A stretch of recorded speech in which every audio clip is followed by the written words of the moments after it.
Hello and welcome back to Space Engineers. In today's video, we're looking at another small block land vehicle that once again uses wheels on its side to act like a hovercraft. So this thing seen right behind me is called the Hover Interceptor, which is a light attack ship or light assault ship that features a autocannon turret on top and two manual Gatling guns to blast your enemies with. We are propelled along by some fan atmospheric thrusters which do look absolutely fantastic with how they've been set up on this thing. And we do have some magnetic plates on some hinges that we can deploy with a click of a button to make sure this thing is not going to wander off if you leave it on an uneven surface. So pressing F10 and find this in the spawn menu, the Hover Interceptor is 654 small blocks, using the Heavy Industry, Sparks of the Future, Automatons Warfare 2 and Wasteland DLC packs. We see here all the information about it, so we've got its PCUs, it uses no mods, it's got its Gatlings, one autocannon turret, and of course it has a drone AI block on there if you want to use it. So we're going to give this thing a thumbs up, move around towards the very front, we'll have a quick look around the outside, then we're going to drive around for a bit, I'll show you how this thing handles, and hopefully I won't blow it up, because the Skybox I'm currently using, was to say go and shoot myself into the sky here, so all the way up. And yes, this Skybox is a rather pretty one, a bunch of blues, a bunch of purples, but it does increase the maximum speed on its world from the standard 100 meters per second to about 160, so it can throw off hover vehicles quite badly, and can cause them to explode spontaneously. So back over the hovercraft, this is what we get for the very front of the Hover Interceptor, and that is a fighter cockpit to drive this thing around with some fantastic use for our neon tubes just going all the way around in a square shape with an air vent right in the middle to suck in oxygen from the surrounding areas.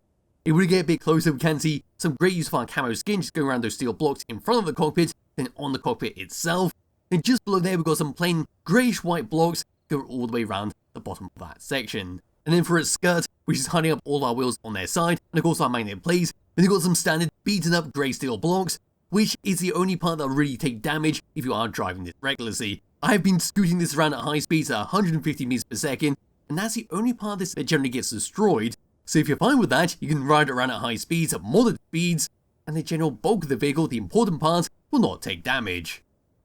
Anyway, moving all the way up slightly, we see some searchlights to light up the area, and all the way across on the side, on the left and right, we then got some top-mounted cameras, purely there for some decoration. Along the side here, more neon tubes is acting as little handles for you to grab hold of, to be able to get up inside that cockpit, and of course get up to those Gatling guns on the side, to shove in ammunition and all of that. All the way alongside, we then got some digital camouflage to break up this gap between our dark grey steel blocks and our white on the side. All the way up to here, there's the sound of our auto cannons with an access panel on the side of it. Then just on the side section below our fan atmospheric thruster, we just about make out the LCD screen of a custom weapon controller for us to play around with if we wanted to.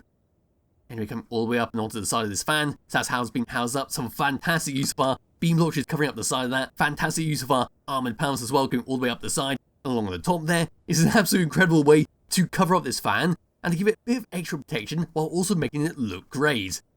Come to the side of it, there we go, and then round towards the back. We've got a light to light the darkness, and of course to act as our brake lights. And all the way down towards the back of the main body, there's our rear camera so we can see what's going on when we dock this thing up. There's our actual brake lights in the red colouring. Then moving all the way up and looking down, we see a slightly raised block, which is an armoured panel which is covering up some of the stuff on the inside. So poking the camera all the way through, there we are. We then see our 3 AI blocks to set up and use if you want to have this as a little drone to follow you around. Maybe follow your convoy as you go through a hostile area. Poking the camera all the way through into this section. There we are with the back of the battery, poking the camera all the way through. You see an antenna right above that. And there's our cockpit at the very front, so we're going to pull out of this and look all the way down at this thing. So there we are. Not really too much else to talk about with the top of this thing, just some fantastic use of our steel blocks, beam blocks and armoured panels. Then we come a bit closer to our cockpit, that's how our top mount camera's been set up. There's our searchlight and how the neon tube's been attached on behind them. And moving all the way to the front, coming down underneath this thing, here we go. That's how all of our wheels have been set up. So we've got 4 of these on here, right in the very middle of the vehicle. There's our connector to dock this thing up. There's our gyroscopes. There's our atmospheric thrusters to move us around in all directions. They're getting a little bit closer onto these parts right here. What we've got are some magnetic plates on hinges. So when we don't want to use this vehicle, when we want to have it clamped down onto a station, we now activate a button. These will then fold down and allow you to clamp onto the ground.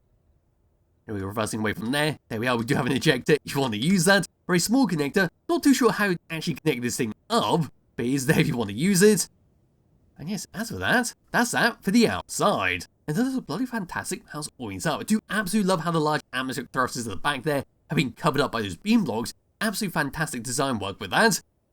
So without further ado, grab hold my character, and then we're going to hop into the cockpit. So coming to here, bring up the HUD, these are the only controls we get. They're all pretty spread out, so if you want to, you could condense them down into one bar. That's entirely up to you. But starting with number 1, this could be to turn on and off our atmospheric thrusters all around this ship. Then as you can see, when we turn them off, we then start to drift away. So turning them back on and coming to a stop. Pressing number 3 is if your lights around the ship, turn them on and off, so that's the searchlights at the front, and the lights at the back. Number 4 and number 5 is in for your redundant top-mount cameras, so we get a little view right behind us of what's going on. There we are, though we don't need to do that because I have a main camera on the main body of the vehicle, facing backwards. Hopping out of this, bring the free camera all the way down underneath the vehicle once again, so go like that, then press number 8, that's now going to fall down our magnetic plates at an excruciatingly slow speed, so then they go there now, very slowly, moving down to the ground. Then once they're ready, we can lock it in place, and like I said earlier, it'll then not wander off. So there we are now ready. I can press number 9 to lock it in place. Now it's not going to go anywhere anytime soon. But I'm now going to fold that back up, bring the camera all the way back up like so, grab hold of my character, over to tab number 2, and then got controls for our guns, but then once for your autocan turret on top to manually control it. Hopping out of that and pressing number 2, we now take over our warfare Gatling guns for some manual firepower. Then over to tab number 3, we then got our AI blocks if we want to use them. Over to tab number 4, we've got nothing else. And a little check on number 9, because if you decide to have had some sneaky controls on the very end of the control bar, I think it's time to drive this thing around, and off we go. So I need to be a little bit careful with this due to the maximum speed increase from this Skybox. Yes, for a hovercraft vehicle, it's still a very odd thing to drive around compared to a traditional land vehicle, due to the fact we can't just spin this thing around. I'm going to take over the Gatling and start blasting stuff while moving backwards. Then say if an enemy comes to my right, I'm going to spin around to that, start shooting them, while still moving in one direction. It's an absolute fantastic thing to play around with, absolute fantastic thing to use in survival mode, unless of course you're on a very rocky terrain, or a custom planet where the terrain is not too great. Now that's going to be pretty bad for this vehicle, so we might damage some steel blocks. No, we did not. Oh, actually maybe we did. But it does not matter because it is only the skirt at the front that took damage, and we can still drive this thing around, although this might be very bad. It is, maybe it's not. No, it's not, we can still drive this thing around.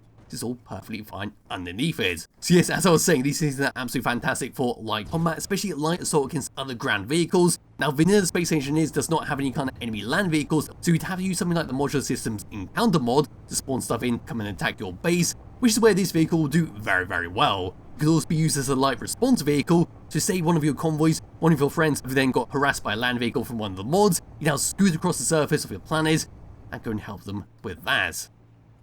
So yes, we are taking a little bit of damage, but like I said at the start of the video, it is only the skirt around the bottom that's taking damage. We have lost a few atmospheric thrusters, but it does not matter with these types of vehicles. As long as the large fan atmospheric thrusters at the back do not take damage, we can still control this all hunky-dory.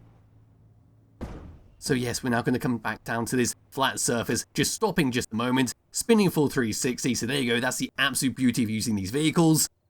I think it's time for me now to drive this to destruction, because there's not too much else to talk about, because it's very self-explanatory with what it does, and I don't think any spacefarers have spawned on this planet just yet, because this is a custom world. I'm not too sure how long they take to populate the planet. So here we go, moving forwards, we're going to go all the way above 100 meters per second, and we're going to get a bit wonky. We're going to start flying around quite a lot, because this thing can get some great airtime, thanks to the fan atmospheric thrusters at the back. There were some more steel blocks have been destroyed. We're still going to keep going. We're now above 130 meters per second. That looks very bad area to be in.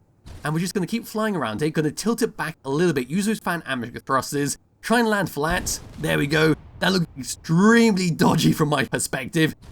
But we're still going. We've still got our wheels underneath there. It's trying to flick quite badly. We come to a stop.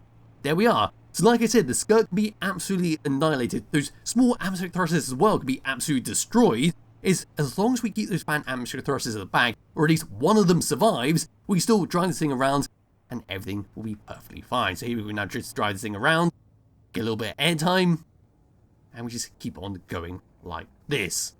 But yes, that is pretty much it for the Hover Interceptor has to offer. Now that was an absolute terrible crash, should have been paying more attention to that, but as I was saying, it's an absolute fantastic vehicle to use in survival mode if you want to scoot around at high speeds and not use a traditional land vehicle. So there'll be a link to it in the description below if you should download and play around yourself. I highly recommend you do because it is a fantastic little vehicle to play around with. I'll be back with another video some point soon. Bye bye.